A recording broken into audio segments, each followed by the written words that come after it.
Howdy, folks. I'm Brian. I'm Amber. Always the delay. And here's some Reddit.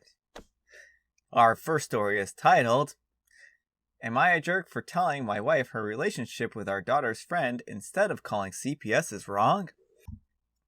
My wife is extremely upset with me. The title is a bit confusing, so let me explain. So our daughter has been best friends with this girl, Amy, she met at daycare when they were preschoolers years ago.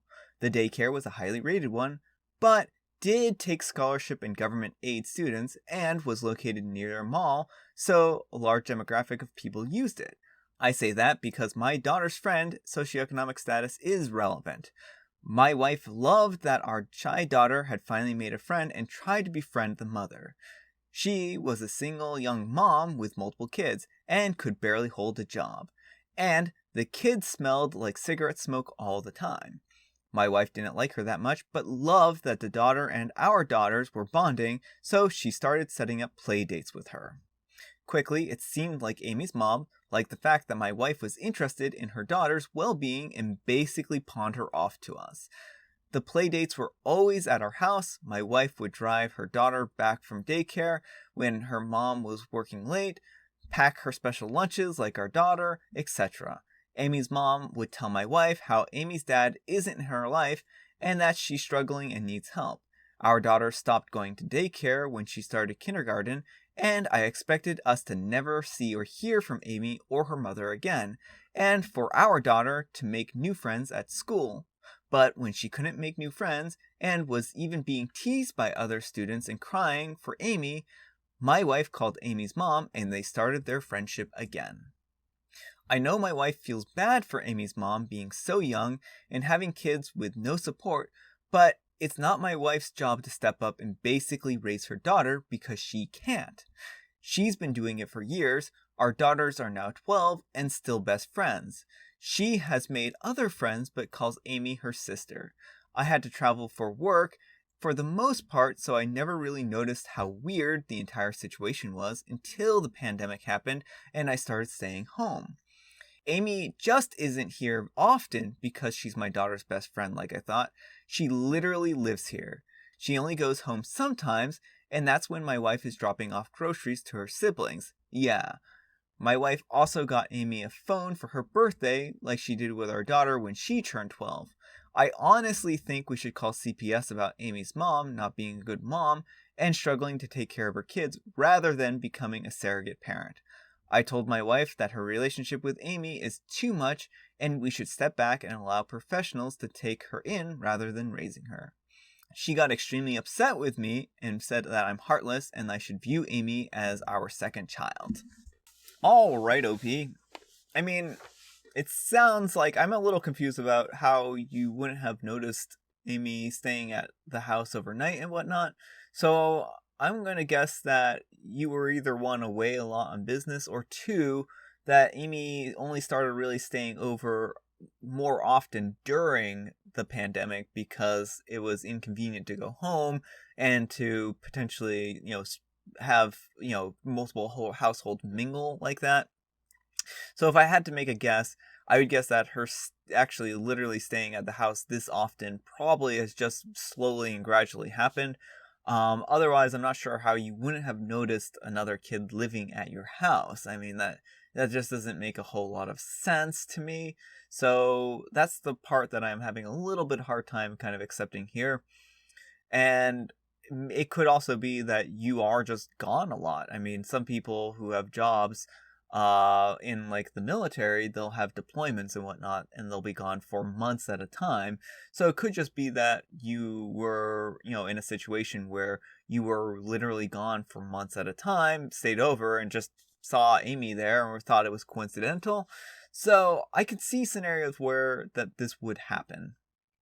So it just is a little bit odd to me that you would just not necessarily know or see that Amy was over at your house a lot. Next, if you're saying that Amy's mom is struggling and Amy's flourishing in your house environment, and it doesn't seem to be any imposition on you or your wife, then what do you care? I mean, apparently you're not even around enough to actually care, and the only time you do actually care is when you finally realize that she is around. I mean, that just seems nonsensical. If your wife really cared, then she would have already called CPS, let's put it that way. But she probably enjoys having Amy over. She probably enjoys that your daughter has a good friend, and basically that, they have a, sistership here.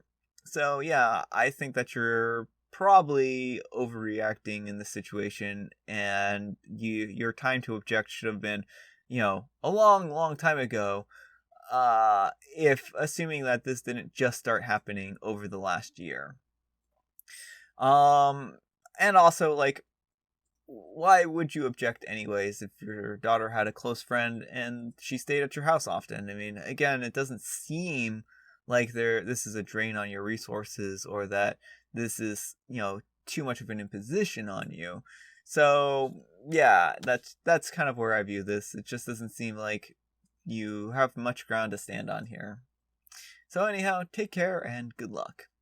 You're the jerk. You weren't even home enough to know this was going on, so clearly you aren't doing any of the work parenting either child. So you don't get to decide what is too much. Your wife knows the situation better than you, and you should back off. Try parenting your own kid a little before getting involved with other people's situations. Yes, it's pretty high and mighty of OP to parent shame the struggling mom while also being home so little that he didn't realize for years that another child was being cared for in his home. OP is just lucky he's got help, otherwise his kid would likely be in a similar situation.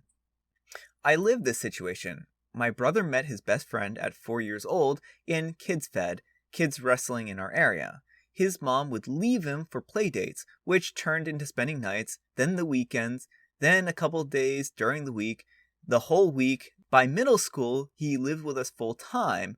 My parents provided him with 100% financial and educational support, medical, and everything because his birth mom refused and tried to play the fun mom whenever he was with her. He graduated and is now going into the military. He's in our family pictures. He's my brother. He needed that hand up in life. And I love that we got to bring him in. OP, you're the jerk. You're not around enough to decide what's too much for your wife. Your child had someone she's close to, and she calls sister. Quit looking down your nose at the mom and the child. Yeah. All right. Our next letter is titled, Am I a Jerk for Leaving My Wedding with My Wife? The title is confusing, so I will try to explain it as best that I can. Also, English isn't my first language, so sorry if this is hard to understand. I'm a 29-year-old male, and I've been with my wife, a 29-year-old female, for about 6 years. We love each other very much and have a very fulfilling relationship.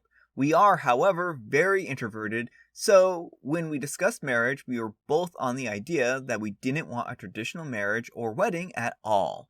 We wanted to go to the courthouse by ourselves, no friends or family, sign the paperwork, and then go on our honeymoon. In our country, this is very weird since weddings are expected to be massive, over the top, and every member of the family must be invited, disregarding your level of closeness with them. We got engaged in relative secrecy since we already were living together and shared information with our closest family. When they asked for our plans, and we told them, they didn't take it very well, and they began to fight with us, both families, but specifically with my mom and mother-in-law, who would not tolerate a marriage that didn't involve the Catholic Church. After a few months of fighting, and since there's a pandemic going on, we went ahead with our plans and just got married by ourselves and went to a month-long stay in a secluded cabin. When we returned suddenly, all the bad blood with our parents and extended family were magically gone, and both my mother and mother-in-law were again very friendly, as if nothing happened. After about 3 days since we came back, my mother-in-law invited us to a wedding for one of her friends. This was as a form of proof that all was forgotten, and she said she would pick us up so we wouldn't get lost, which was a little weird. But we didn't suspect anything at the time. On the day of the wedding, we arrived at the location, and saw that everything was still being put up, so we figured that we were a bit early and we should help. But then I saw my family and some of my in-laws. It turns out it was our wedding, and they had planned it to be a surprise, and they already had a dress, church, food, DJ, everything. We were, of course, shocked, as we were very vocal that this was not something that we wanted. Then they told us that since we were driven here, we wouldn't be able to leave and we should just be grateful. Hey, we kidnapped you, but you should be happy about this. Here's where the story becomes too long to fit. So, to summarize, we called a friend to pick us up and we left. Of course, both of our families are super angry at us and constantly calling us and telling us how ungrateful and disrespectful we are. At first, I thought we were right to leave as we made our reason for not wanting a wedding and specifically a religious ceremony, but we've been told that they invited over 200 people and felt very humiliated when everyone arrived and we weren't there, so now we are doubting, and there's nothing like asking strangers for judgment. So Reddit, are we the jerks in this situation? Alright, OP. I don't think that you're the jerk in this situation. You made your boundaries extremely clear. You said you didn't want a big wedding. You're both introverted. You don't like being around large groups of people. And you probably also don't like having the pressure of like a event on you. And this is something that they should have discussed with you ahead of time and, said, hey, we want to have a wedding for you. Would you object? Because it could be that they thought that the part of the wedding that you didn't want was like all the planning and stuff like that, because planning for a wedding can be really difficult. So maybe they thought that by putting together this wedding, they would be able to help alleviate all that pressure and just kind of have you there, and then suddenly you would be, oh, we're fine with this or something like that. And I don't necessarily think that they were trying to be malicious, but I think because there are, people who are extroverts might not really understand or see things from the perspective of introverts, and they might not realize that may not even be able to comprehend not wanting to be around people. And also, over the last year, a lot of people have been isolated and, they haven't had a chance to see people, which is kind of an extrovert's, worst nightmare in a lot of ways. So they may have just viewed this as, a gathering for, being able to hang around with people and whatnot.